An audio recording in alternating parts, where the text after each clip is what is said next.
Halo, gue Ray, and welcome to Tea with Ray. Di video kali ini, gue akan review soal varian-varian dari Licky Tea Estate. Sedikit soal Licky Tea Estate, jadi Licky Tea Estate ini adalah perkebunan teh yang adanya di Solok, Sumatera Barat, tepatnya di kaki Gunung Kerinci, dan kebun ini diperkirakan udah ada dari tahun 1894. Jadi memang kebunnya ini kebun lama dan memang warisan kolonial Belanda. Ketinggian kebunnya yang terendah itu di 600 mdpl dan yang tertinggi di catatannya itu ada di 1100 mdpl. Jadi memang dari ketinggian itu udah cocok banget untuk bikin teh-teh yang aromatik sih. Dan terus kalau dibaca-baca, sebenarnya perkebunan ini sangat terkenal dengan produksi green tea-nya. Bahkan mereka juga rutin banget ngirim green tea kurang lebih 50 ton setiap bulannya ke Belanda. Tapi sebenarnya untuk lini produksi teh single origin-nya udah lumayan lengkap sih. Dan habis ini gue akan bahas lebih dalam soal varian-varian single origin-nya. Yang gue punya udah ada 4 varian single origin tea dari Licky Tea Estate. Yang pertama itu Silver Needle. Di green tea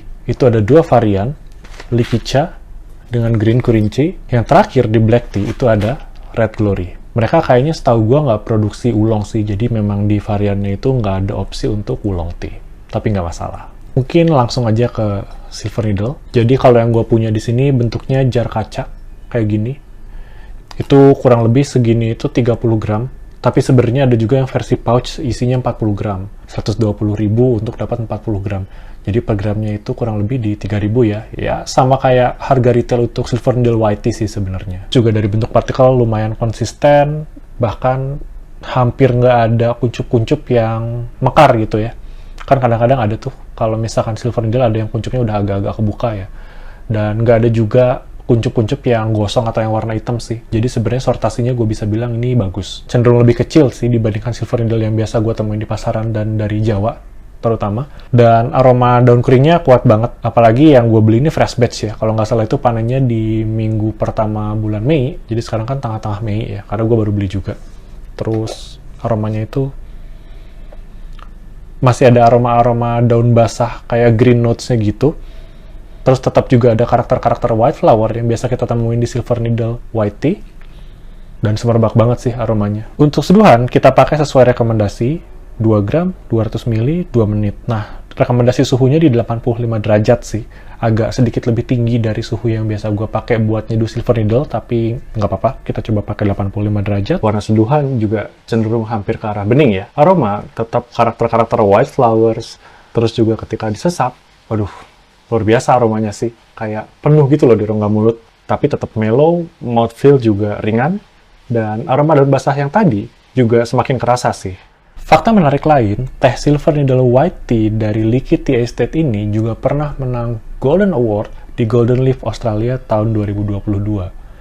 Dan bahkan dengar-dengar juga Silver Needle White Tea-nya ini jadi favorit untuk kerajaan Inggris juga sih. Jadinya sebenarnya gue sendiri merasa beruntung ya, kalau teh-teh bagus kayak gini itu aksesnya udah mulai dibuka juga ke kita-kita yang pengen beli dalam jumlah kecil. Nggak mesti beli kayak mungkin 1 kilo atau bahkan berpuluh-puluh kilo gitu ya. Dan ini ngejadiin teh ini sebagai teh yang sayang banget kalau teman-teman lewatin sih. Lanjut ke green tea, di sini ada 2 varian yang kayak awal tadi gue udah sempat sebutin. Ada Licky Cha sama green kurinci. Mungkin gue mulai dari Licky Cha dulu yang gue udah lumayan familiar kali ya. Versi pouch, ini ada di 25 gram dan harganya itu 25.000. Jadi 1 gram itu kurang lebih 1.000 rupiah ya. Lumayan oke hitungannya untuk teh yang kualitas premium. Dan bahkan karena 25 gram, kayak di video gue yang sebelumnya, gue bilang ini teh yang lumayan aman untuk di blind buy. Sebenarnya ada juga yang kemasan kacanya, cuman ya dia sedikit lebih mahal sih, 38.000 untuk 30 gram. Jadi rekomendasi gue mendingan beli yang pouch aja sekalian, balik lagi lebih ekonomis sih. Aroma daun kering kayak gimana? Dia lebih manis, jadi bukan tipe-tipe green tea yang mungkin kayak ada rasa-rasa steam atau daun basah ya. Bukan kayak gurih atau umami gitu sih. Menurut gue ini rasanya lebih mirip kayak sugar cane atau tebu gitu sih.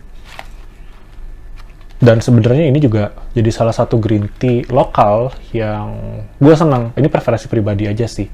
Gue nggak terlalu suka green tea yang cenderung rasanya itu umami gurih. Kayak karakter-karakter Jepang gitu. Dan kayak apa ya, kayaknya lidah gue nggak terlalu familiar dengan rasa-rasa yang kayak gitu aja gitu. Untuk seduhan, kita akan pakai 2 gram, 200 ml air, 1,5 menit. Dari warna seduhan, kelihatan agak mulai kecoklatan. tapi mungkin medium like ya. Profil rasa di awal itu sedikit gurih, umami, tapi nggak setajam Japanese green tea yang di steam gitu. Dari sisi mouthfeel juga lebih bulat dibandingkan Silver Needle. Astringency atau sensasi kering di tenggorokan juga mulai muncul. Karakter getah tebu ada juga nyelinap di belakang. Kita geser ke green tea yang kedua, Green Kurinci. Ini bahkan barangnya baru, gue belum sempat buka, jadi gue juga nggak tahu ini dalamnya kayak gimana. Mungkin kita langsung coba buka dulu. Nah, kalau yang ini sebenarnya ada tulisannya, Sinensis Green Tea. Untuk harga pouch 40 gram itu di 48.000. Jadi kalau dibandingin sama Likicha tadi sebenarnya dari sisi harga sedikit lebih mahal. Nah, ini mungkin karena dia pakai varian yang Sinensis ya. Jadi varian Sinensis itu kan sebenarnya tanaman yang kultivarnya asli dari China. Dan kelemahannya kalau dikultivasi di sini sebenarnya yieldnya itu cenderung lebih rendah. Tapi benefitnya apa? Benefitnya adalah karakter seduhan yang dihasilkan dari teh ini biasanya itu lebih ke karakter yang lebih aromatik dan lebih wangi gitu. Makanya mungkin sebenarnya dari sisi harga lebih mahal karena ya itu, dia stoknya dikit dan sebenarnya juga memang yieldnya dikit sih. Terus kita coba lihat daun keringnya. Daun keringnya kurang lebih kayak gini. Ada sedikit batang-batang halus juga di dalamnya. Sekilas, daunnya ternyata lebih besar dari Likicha, padahal dia varian Sinensis. Yang Likicha memang nggak disebutin sih dari varietas apa. Aroma daun keringnya lebih muncul karakter-karakter yang toasty, asap dari tehnya. Terus juga ada sedikit-sedikit bau-bau sayurannya gitu. Harusnya ini di hasil seduhannya akan cenderung menghasilkan karakter-karakter rasa yang lebih gurih gitu sih. Tapi gue coba seduh dulu kali ya, karena gue juga belum pernah nyobain. Dari hasil seduhan juga kelihatan yang Green Kurinci ini ternyata lebih ringan daripada Likicha. Seduhan warnanya yellowish, jadi agak kuning. Untuk rasa juga konsisten sama body. Lebih like Green Kurinci ini getah tebunya di depan, gurihnya muncul belakangan. Ada sedikit sentuhan creamy di ujung. Ini khas kultivar Taiwan banget. Nah, varian terakhir tinggal teh hitam, ada Red Glory. Red Glory ini adalah teh hitam yang dibikin sama dari varian Sinensis. Terus untuk harga di 42.000 untuk 40 gram. Itu sama sih 40 gram itu pouch yang segede gini juga. Jadi pouch yang ekonomis. Bentuk daun kering juga lumayan konsisten. Dan sebenarnya nggak ada batang-batang halus juga sih. Aromanya lebih-lebih ke manis, buah-buahan. Mungkin agak-agak sedikit kayak ke kelengkeng kalau gue bilang sih. Ada sedikit sentuhan madunya juga. Madu atau gula merah sih, agak-agak kayak gitu aroma-aroma daun keringnya. Gue akan langsung seduh. Seduhan kita pakai di 200 ml, 98 derajat, dan 2,5 menit. Dari warna seduhan, udah kelihatan banget bedanya ya. Coklat, amber gitu. Karakter seduhannya di awal malty, agak kayak oat gitu. Terus juga ada karakter coklat, plus kayu manis. Jadi agak-agak ke woody ya. Manis naturalnya sangat muncul, menurut gue bahkan sedikit seperti madu. Mouthfeel bagus, tekstur buttery, ini teh yang kompleks menurut gue. Oke, itu tadi udah semua dan waktunya untuk ranking dari least favorite ke most favorite. Least favorite ada Likicha. Kenapa? Karena sebenarnya hasil seduhannya itu cenderung lebih ke kayak gurih, itu terus juga dari sisi seduhan masih enak, cuman ini karena preferensi pribadi aja sih. Gue nggak terlalu suka yang cenderung rasanya umami. Di video-video sebelumnya juga biasanya kalau ada green tea umami, secara preferensi gue taruh paling bawah sih gitu. Meskipun sebenarnya hasil seduhannya lumayan superior. Habis itu, Green Kurinci, balik lagi, rasanya juga nggak yang terlalu gurih, umami. Lebih ke manis natural kayak tebu gitu kan ya. Kayak getah tebu gitu sih. Dan jadinya sebenarnya punya clean finish juga, jadi gue nggak yang terlalu astringent ke tenggorokan yang bikin tenggorokan kering banget gitu sih. Posisi kedua ada Red Glory, teh hitam. Sebenarnya dia punya body yang bagus, tanpa rasa pahit. Terus juga habis itu sebenarnya aromanya juga bagus, naik banget. Jadi memang teh ini sangat layak untuk ada di posisi kedua. Dan ya, posisi pertama ada di Silver Needle White Tea. Ini sangat masuk akal kenapa pada akhirnya dia juga sempat menang tahun 2022 gold medal. Karena memang dari sisi aroma itu naik banget, jadi ketika diseruput juga kita bisa ngerasa aromanya naik banget dan bahkan penuh di rongga mulut.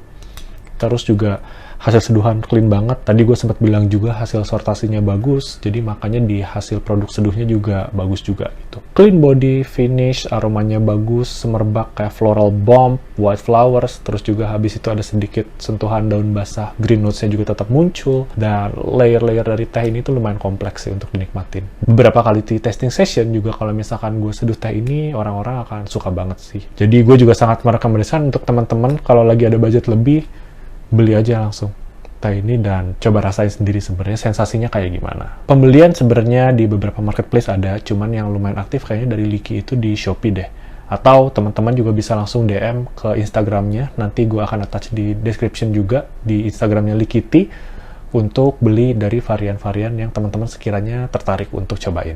Mungkin segitu dulu video soal review varian dari Liki Tea Estate, perkebunan teh yang ada di Solok, Sumatera Barat. Pesan gue ke teman-teman, titip terus konsumsi teh Indonesia ya, karena balik lagi, Indonesia punya teh-teh yang bagus dan sayang banget kalau teman-teman lewatin. Sampai jumpa di video selanjutnya dan cheers!